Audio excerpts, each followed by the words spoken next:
years to evaluate dogs. Then you plan for the next generation. And you just taught on it. You just touched on it right there. That's what I want you to stay on, was that succession. Predecessors being the teachers, your Victor Acarts and yourself to me, and then the successors being you, the student to him, and then me to you.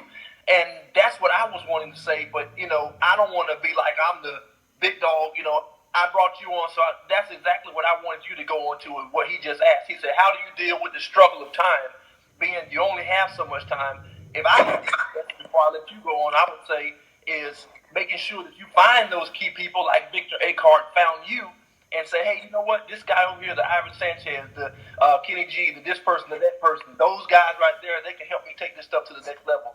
When I'm dead and gone, they can stand in my stead, and they can continue to push my stuff, and my cylinders will become their floor. So if I die right here as Chico Lopez, not done. They take it from there, going up. That's the base. And boom, because you left a foundation. That's the base. Go ahead. I'm going to let you do it.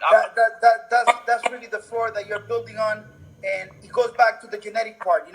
If I wouldn't continue the way I was going and didn't sell my dogs and didn't share them with anybody, it was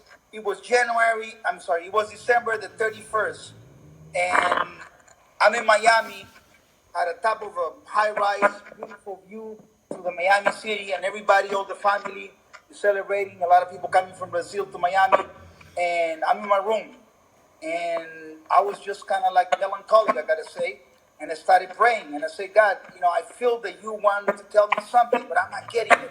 I said, God, talk to me. You got to talk to me. And so I went on my knees and I started praying. I said, I know you want to tell me something. There's something in the back of my head that you want to tell me.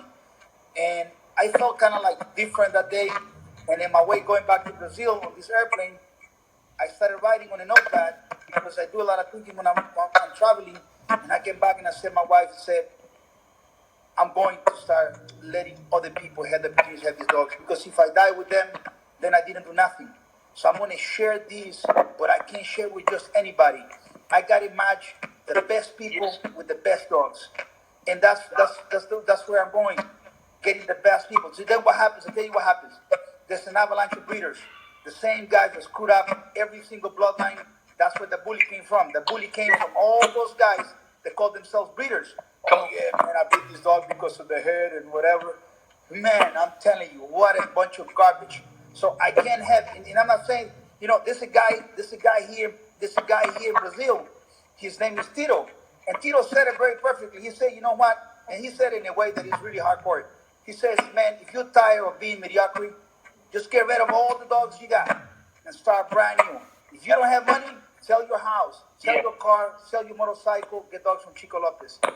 And I didn't do it at the time, but it stood in my head that sometimes you got to do that. So you do have to invest heavy to have the best dogs.